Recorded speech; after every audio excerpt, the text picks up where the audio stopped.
Olá pessoal, como vocês estão? Hoje nós vamos agora para a segunda parte do nosso trabalho.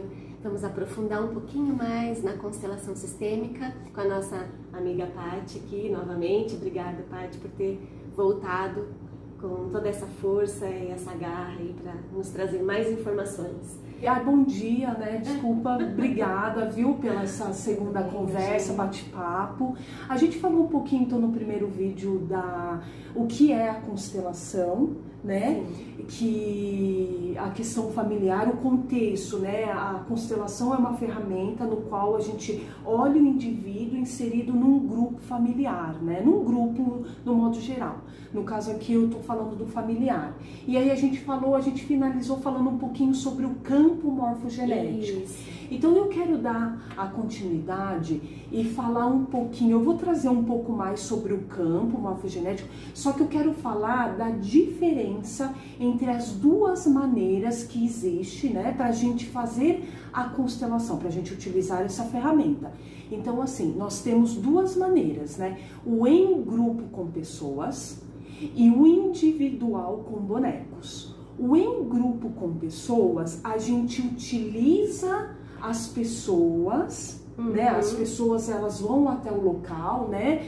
É para poder fazer a representação do ente querido que vai vir ali pra gente, no campo morfogenético, e para a gente começar a trabalhar, né? O individual com bonecos, a gente utiliza os bonecos, né? Para poder ser o representante do ente querido do constelado. Então, o em grupo com pessoas, a sessão consiste no constelador, no constelado e nas pessoas que ali vão para auxiliar essa sessão. Isso aí é a constelação em grupo. Constelação em grupo com pessoas. Com pessoas. Né? O individual com bonecos, por que individual? Porque consiste no constelador, no constelado com bonecos. Então, os representantes dos entes queridos que vão se apresentar no campo morfogenético para fazer o trabalho é representado pelos bonecos. Por isso que fala individual, porque aqui existe um sigilo, é individual, né? O constelado está sozinho, presente. O em grupo, pelo fato de ter pessoas trabalhando, representando o ente querido, é em grupo, não é sigiloso, porque você tá com um grupo de pessoas. Abrindo para outras pessoas. Né? Tá abrindo para outras pessoas. Então, existe essa diferença. Então, a diferença tá na representação dos entes queridos, né? Um é com pessoas, né? As pessoas representando, outros são com bonecos. É bom porque se a pessoa estiver constrangida, ela pode falar, não, eu prefiro que seja com bonecos. Isso, se for muito sigiloso, é uma pessoa mais tímida, ou que seja uma pessoa pública. É o mesmo. Exatamente, Manuela. O efeito é idêntico, perfeito. É a ferramenta. No final das contas, o importante é a captação das informações. É o que eu tanto falei no nosso primeiro bate-papo. Então, assim, o importante não é a âncora, a gente chama como âncora. Então, quem vai representar os entes, né, da família ali, para poder trazer a verdade à tona, são os representantes. Mas quem vai interpretar essa captação? Então, vamos lá, continuando.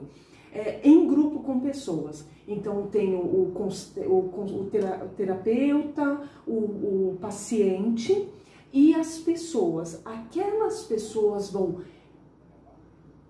sentir, elas que vão captar as informações sensoriais e emocionais daquele ente querido.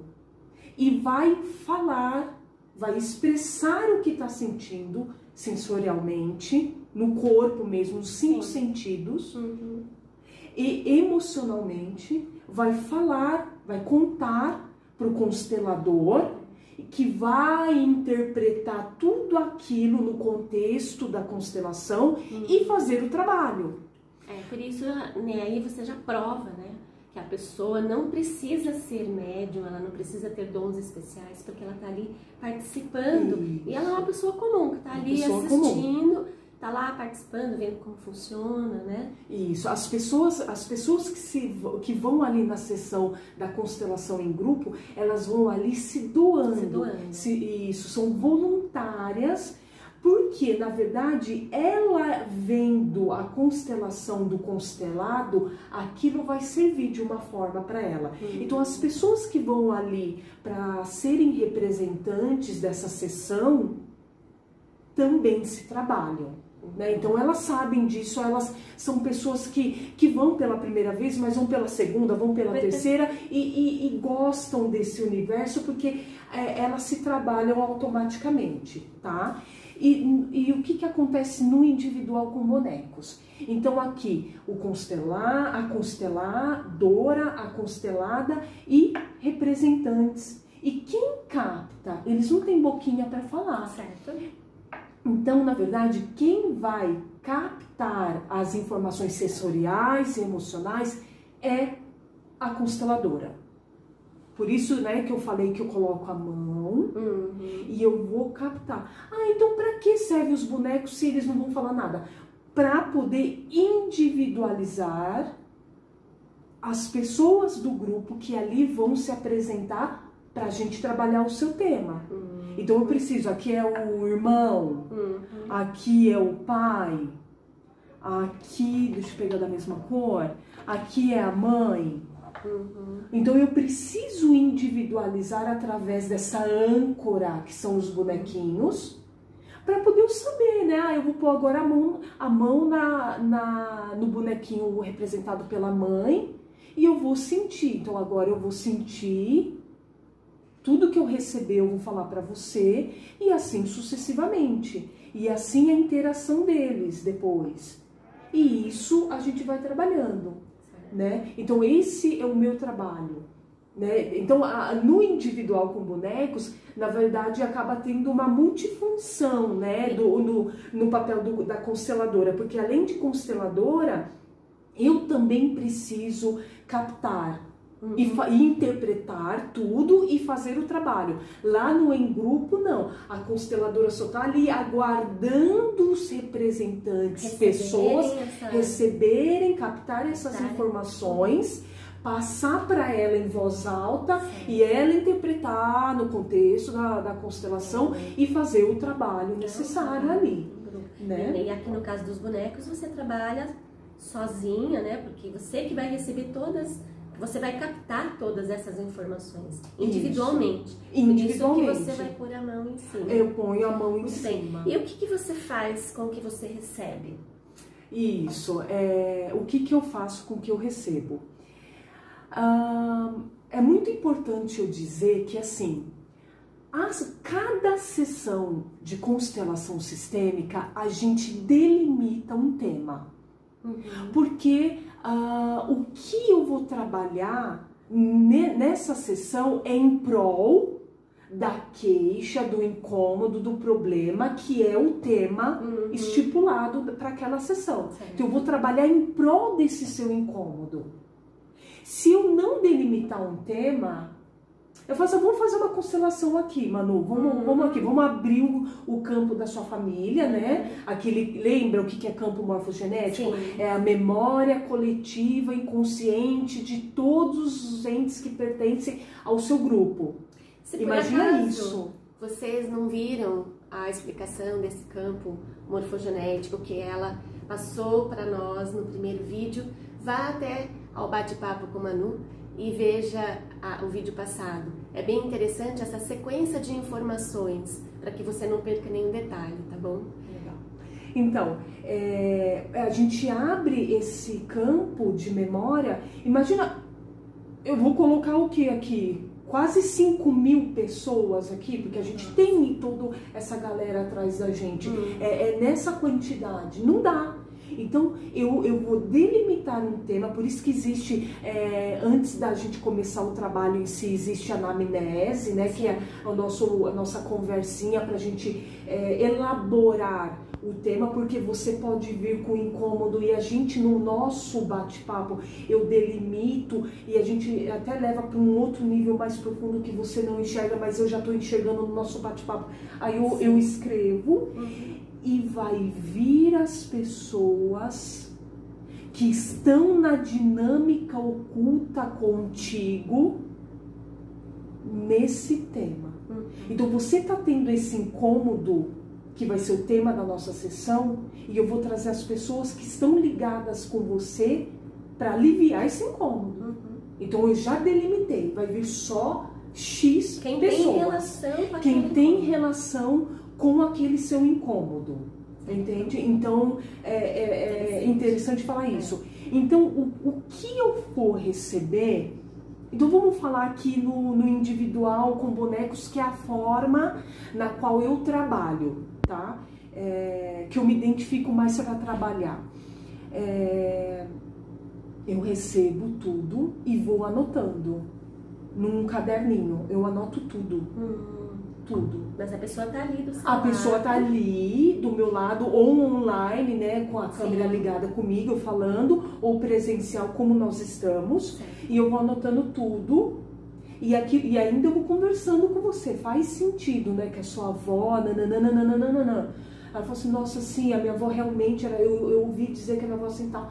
E depois, a partir de eu ter recebido, captado todas as informações sensoriais e emocionais, eu vejo a dinâmica oculta que se teve ali. Dinâmica oculta, que é? A dinâmica, a relação que está havendo entre as pessoas do grupo e que está oculta, porque não está consciente. Sim. Eu não sabia disso, por isso que eu tô com esse como. É aquilo que a gente falou. Se eu soubesse, eu já teria resolvido e não estaria aqui na sua frente. Sim. Por isso que é dinâmica oculta. Então eu identifico a dinâmica oculta e depois de identificado qual a dinâmica oculta que vocês estão, eu sei qual lei sistêmica, qual das 3 leis sistêmicas que está sendo infringido por essa dinâmica oculta. Então, a partir do momento que eu tenho esses 3 pilares, começa o meu trabalho com as frases de cura, as frases de solução. Então é aqui, ó, mais uma terapia onde a gente entende que existem frases poderosas, né? Aquilo que você fala realmente tem muito valor. Existem frases que têm esse poder de cura, né? Deixa eu te perguntar, então, dentro desse contexto, existem leis, essas leis que você está falando. E quais são essas leis sistêmicas? Você pode dizer? Sim, vamos lá, vamos dizer. Então, a ferramenta da constelação nada mais é do que identificar com que eu estou desrespeitando as leis de relacionamento. Leis sistêmicas são leis que regem um relacionamento. É dessa forma que Bert Hellinger, né, nos trouxe, né? Ele que codificou essas leis universais para o nosso entendimento. Então são leis universais. Quantas leis? São 3 leis. 3 leis. Então, assim, você sabendo ou não sabendo, querendo ou não querendo, você é regida por essas leis. Essas 3 leis universais no campo do relacionamento. A gente sabe que existem outras leis universais, né? A gente sabe que na física, a lei da gravidade, e assim sucessivamente. No contexto da constelação, a gente trata as leis do relacionamento. Entendi. Que é a lei do pertencimento, a lei da hierarquia e a lei do equilíbrio, que é o dar e receber. Tá? A lei do pertencimento. Todos pertencem. A gente tem a necessidade, a nossa alma tem a necessidade de pertencer a um grupo, porque isso estrutura a gente. É do ser humano, né? É do ser humano, tá intrínseco. Tá intrínseco. Então, a gente tem... o tempo estrutura a gente. Então, a data que eu nasci, né, a data que eu fui concebida, na verdade, só corrigindo aqui, desculpa, porque a gente não pertence somente quando a gente nasce, a gente pertence quando a gente foi concebido, né? Veja as pessoas que foram abortadas. Ela não vai pertencer só porque se ela tivesse nascido. O embrião, independente da fase, né, da semana da gestação na qual ela teve o aborto, espontâneo ou induzido, tanto faz, ela já pertence, ela já existe. Então é a partir da concepção, tá, do embrião que a gente passa a pertencer ao grupo da família. Então a partir daquele momento eu já pertenço. Então aí começa a agregar. Então começa os nascimentos, ou não, as concepções, começa os relacionamentos, então casamento, namoro, aquele namoro relevante, não é qualquer namoro, né? Então existe sim um rol, né, de pessoas que passam a pertencer, então todos precisam pertencer, eu não posso excluir ninguém, né? Se eu não honrar o bebezinho que eu perdi lá atrás, eu estou excluindo, eu estou fazendo um movimento de exclusão. Então, a lei do pertencimento, se não olhada, se não respeitada, ela desequilibra todo um grupo. Essa é a primeira lei. A segunda lei é a lei da hierarquia. Então, o tempo estrutura a gente. Então, a hierarquia é quando eu chego... Quando eu sou concebida, que eu tenho o meu tamanho, eu tenho a minha hierarquia. Então, quem chega primeiro, quem pertence primeiro, é maior, é mais forte, tem mais direitos. Né? Esses são os termos usados na constelação. A constelação, ela tem terminhos próprios. Então, isso são termos da constelação. Quem sabe, né, quem já acompanha a constelação, já entende quando eu falo quem é maior, o tamanho, quem pertence. Então, já sabe disso. Então, é maior, tem mais direito, né, é mais forte. Então, é a hierarquia mesmo do tempo de pertencimento. E eu preciso respeitar isso. É porque a gente vê que antigamente a educação já era assim. Eu lembro que quando eu era pequena, a gente só sentava à mesa para almoçar ou para jantar quando meu pai estivesse já sentado. Depois a gente sentava. Isso traz uma estrutura para o ser humano incrível, que a gente é notável, mas que a gente nem parou para pensar. Mas o Bert Hellinger sabia o que estava fazendo, ele estudou tudo isso, e isso é a estrutura da constelação, exatamente essa lei da hierarquia, né? Isso traz força para os menores, respeitar essa hierarquia. Depois eu vou trazer um exemplo, que eu quero trazer um exemplo, para eu contextualizar isso tudo que eu estou falando na teoria. Isso é ótimo para a pessoa entender melhor também, né? Isso. E aí a terceira lei, que é a lei do equilíbrio, do dar e receber. O dar e receber entre as pessoas que se relacionam tem que ser na mesma proporção. Então, eu gosto de dizer o seguinte, dentro dessa terceira lei, que é a lei do dar e receber, coloca aí 2 pontinhos. Então, é o dar e receber entre iguais de tamanho e entre os desiguais de tamanho. O dar e receber entre iguais de tamanho, um exemplo clássico é marido e mulher. Marido e mulher chegou no sistema, criaram um sistema, chegaram ao mesmo tempo. Então, eles têm o mesmo tamanho. O dar e receber entre eles, tem que ser tomado no coração de cada um deles na mesma proporção. E só eles sabem qual é essa proporção. Só eles sabem. Por isso que tem que ter diálogo nessa relação. Um relacionamento real, né? Exatamente. Isso são iguais. Por exemplo, eu vou dar um exemplo bem assim que eu sempre dou, que fica bem fácil de entender. Amanhã, hoje é o dia, é o casamento, a data de aniversário do casamento deles. Ele, por exemplo, comprou um anel de diamantes. Tem um preço. É caro, a gente sabe disso. Ela esqueceu e passou rapidamente e comprou uma caixa de bombom.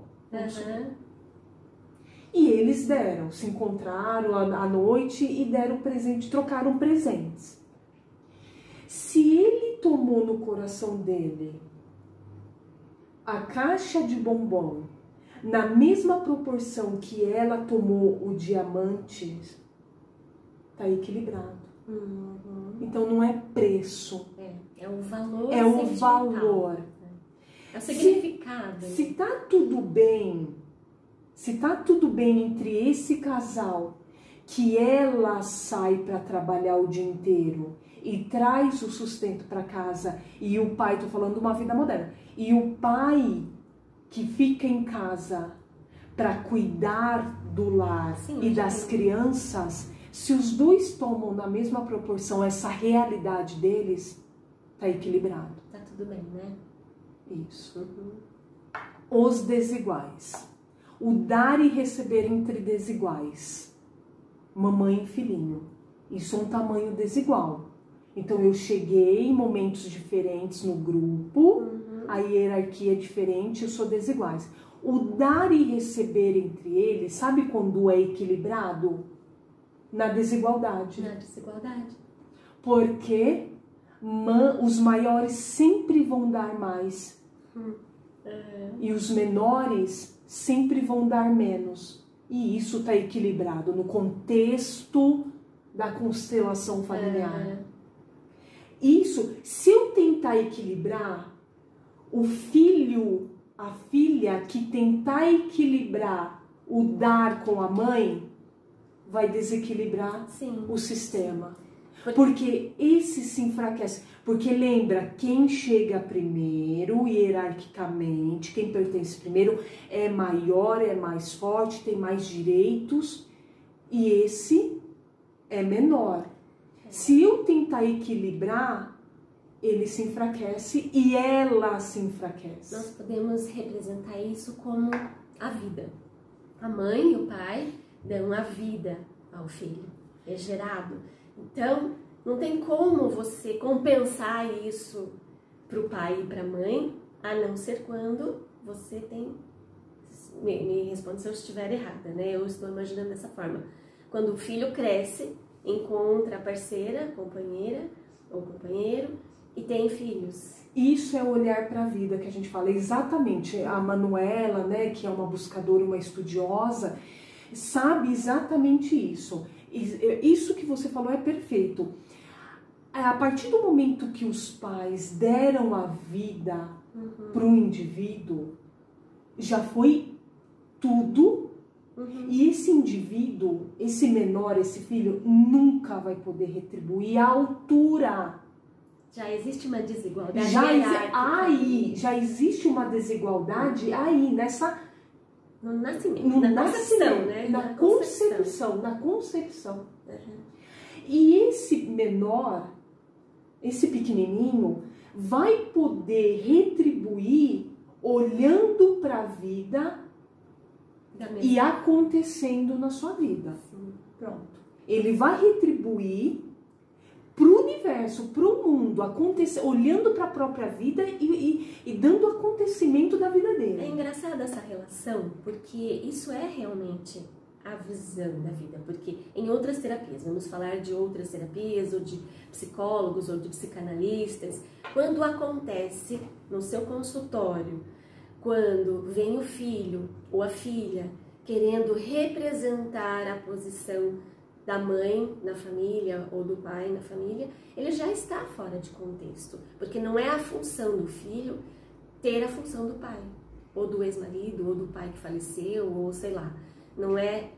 Aí já existe um desequilíbrio emocional, que aí você vem tratar, fala, olha, o meu filho quer mandar na minha vida porque meu marido morreu, ele acha que pode ter esse poder, ocupar o lugar do meu marido, no caso, ou do pai dele. Então, aí existe um desequilíbrio emocional, certo?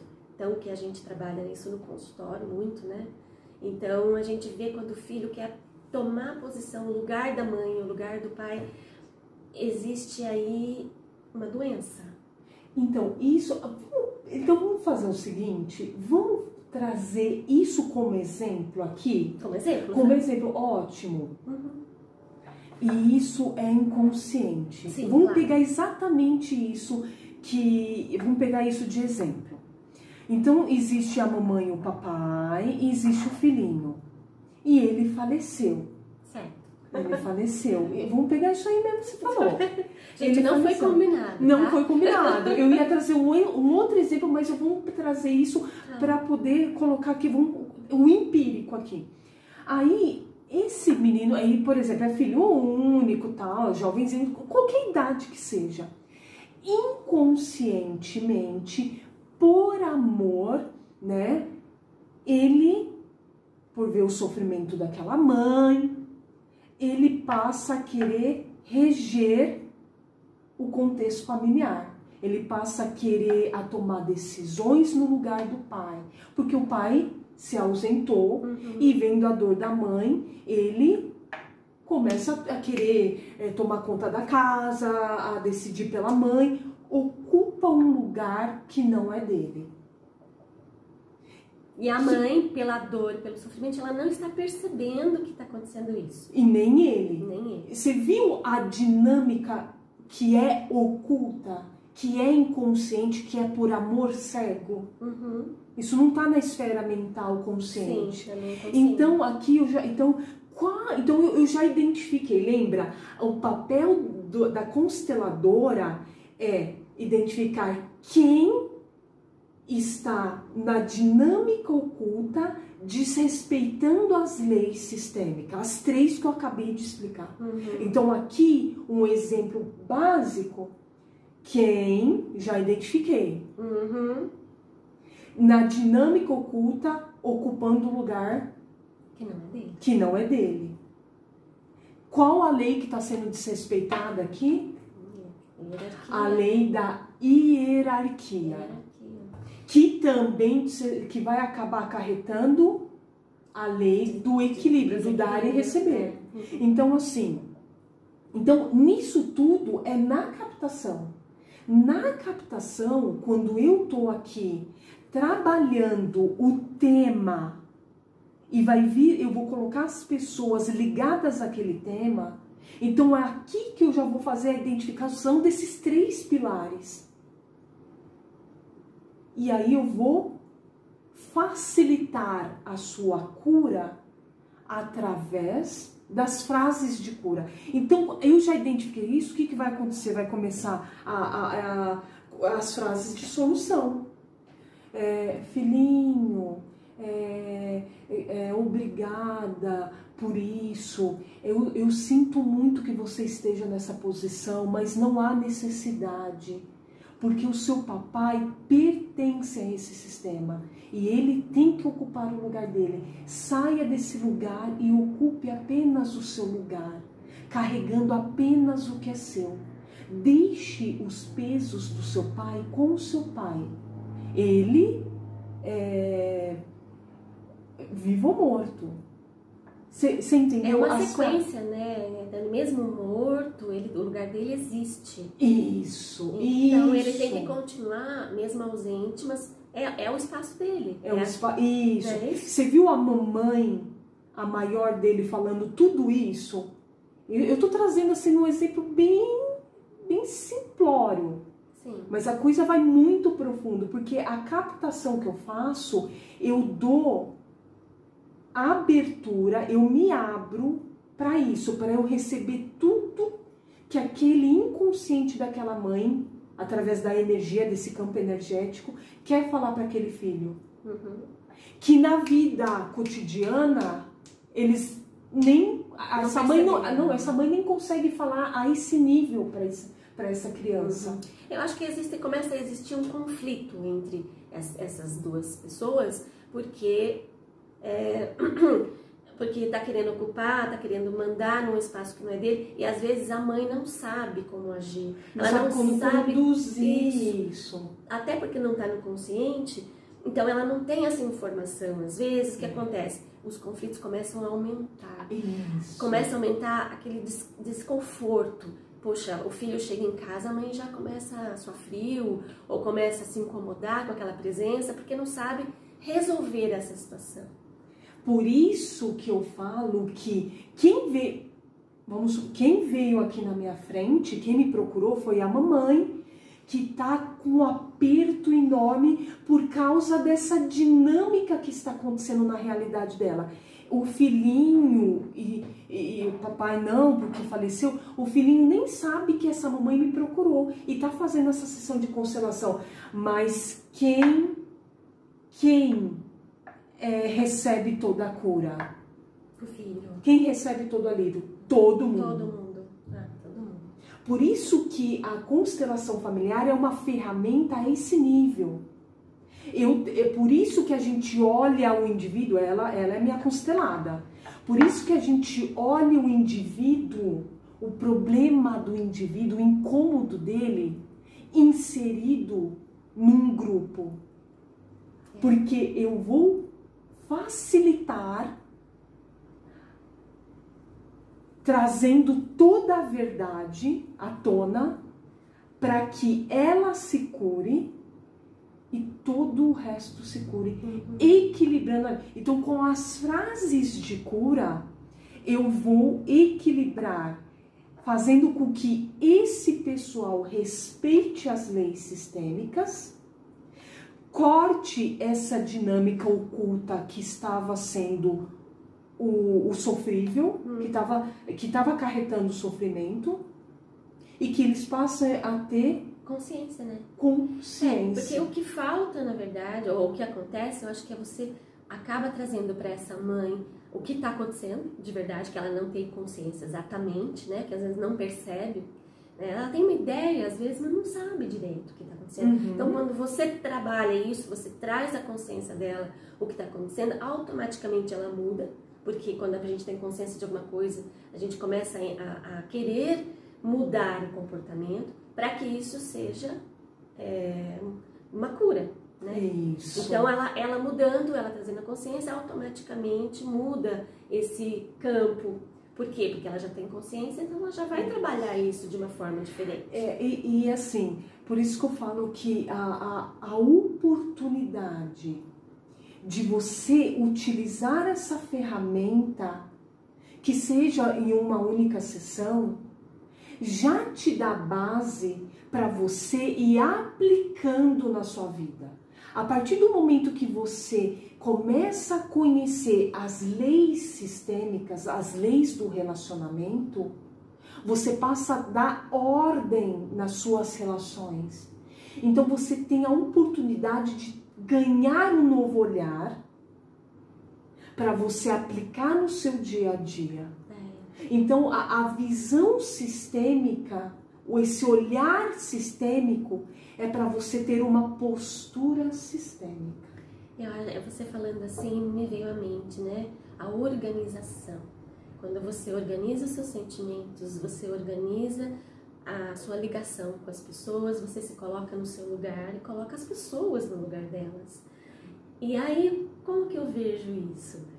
Sem ordem, não há progresso, né? Então, se você não organiza a vida, você também não consegue fazer com que os outros se organizem. Né? Você não permite, você se organizando, você permite que as pessoas se organizem também. Isso, exatamente, é o que eu falo. Nós não somos mais homens da caverna. E mesmo os homens da caverna solitário lá dentro da caverna, tinha um sistema, já se relacionava, Sim, gente. verdade. Porque eu não preciso ter uma pessoa de carne para eu estar relacionando. Sim. E os meus ancestrais que já não estão mais em carne, eu me relaciono com eles. E é isso, a gente se relaciona o tempo inteiro. Por isso que Bert codificou as 3 leis que regem o relacionamento, né? Então, a gente se relacionar com o outro, são 2 pontas. Sim. Né? Então, eu preciso equilibrar essa linha que liga as 2 pontas. E as 3 leis estão aí para trazer consciência em relação a isso. E a ferramenta da constelação sistêmica te possibilita a enxergar a dinâmica oculta no qual você está inserido, que não tem como você saber se a gente não abrir o campo morfogenético.